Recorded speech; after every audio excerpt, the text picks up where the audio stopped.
Channel A to Z পরীক্ষা। বন্ধুরা, আজ আমি তোমাদের অত্যন্ত গুরুত্বপূর্ণ একটা টপিক সম্পর্কে আলোচনা করব। তো কথা না বাড়িয়ে চলো শুরু করা যাক। আজ আমি তোমাদের গঙ্গা নদীর উৎসের 5টি প্রয়াগ সম্পর্কে সম্যক ধারণা দেব। এগুলো উত্তরাখণ্ডে অবস্থিত এবং এগুলো খুবই পবিত্র স্থান বলে ধরা হয়। এগুলো জানার আগে আমাদের 4টি ধাম সম্পর্কে জানতে হবে। এগুলো কি কি? যমুনাত্রী, গঙ্গোত্রী, কেদারনাথ, বদ্রীনাথ। যমুনাত্রী গ্লেসিয়ার থেকে উৎপন্ন হয়েছে যমুনা নদী।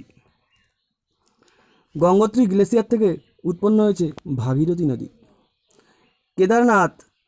কেদারনাথের ছাড়িবাড়ি থেকে উৎপন্ন হয়েছে মন্দাকিনী এবং বদ্রীনাথের শতপন থেকে উৎপন্ন হয়েছে অলকনন্দা। বদ্রীনাথ থেকে অলকনন্দা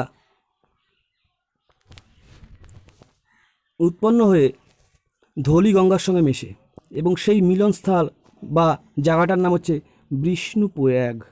তাহলে প্রথম প্রয়াগটার নাম কি? বিষ্ণু প্রয়াগ। তারপরে এটি অলকনন্দা নামে নন্দাকিনীর সঙ্গে মেশে এবং এই জায়গাটা বা প্রয়াগটার নাম হচ্ছে নন্দপ্রয়াগ। তাহলে বন্ধুরা মনে থাকবে এই জায়গাটার নাম কি? নন্দপ্রয়াগ। এরপরে বন্ধুরা এটি অলকনন্দা নামে পিন্ডার রিভারে গিয়ে মেশে এবং এই জায়গাটা বা প্রয়াগটার নাম হচ্ছে কর্ণপ্রয়াগ। তাহলে বন্ধুরা মনে থাকবে এই জায়গাটার নাম কি? কর্ণপ্রয়াগ। এরপরে এটি অলকনন্দা নামে প্রভাবিত হয় এবং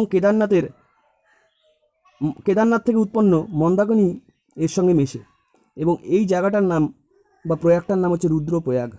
তাহলে বন্ধুরা এই জায়গাটা বা প্রয়াগটার নাম কি? রুদ্রপ্রয়াগ। এরপরে এই অলকনন্দা গঙ্গোত্রী গ্লেসিয়ার থেকে উৎপন্ন ভাগীরথী নদীর সঙ্গে মেশে এবং সর্বশেষ প্রয়াগটার নাম হচ্ছে দেবপ্রয়াগ। তাহলে সর্বশেষ প্রয়াগটার নাম কি? দেবপ্রয়াগ। এবং শেষ পর্যন্ত এটি গঙ্গা নদী নাম নিয়ে প্রভাবিত হয় এবং এলাহাবাদে এটি যমুনা নদীর সঙ্গে মেশে। তাহলে কোথায় যমুনা নদীর সঙ্গে মেশে? কোথায়? এলাহাবাদে এটি যমুনা নদীর সঙ্গে মেশে। তাহলে বন্ধুরা আমরা কি দেখলাম? অলকনন্দা আর ধৌলিগঙ্গা বিষ্ণুপ্রয়াগে মেশে, অলকনন্দা নন্দাকিনী নন্দপ্রয়াগে মেশে, অলকনন্দা পিন্ডা রিভার কর্ণপ্রয়াগে মেশে এবং নন্দাকিনী ও অলকনন্দা রুদ্রপ্রয়াগে মেশে এবং সর্বশেষ ভাগীরথী এবং অলকনন্দা দেবপ্রয়াগে মেশে।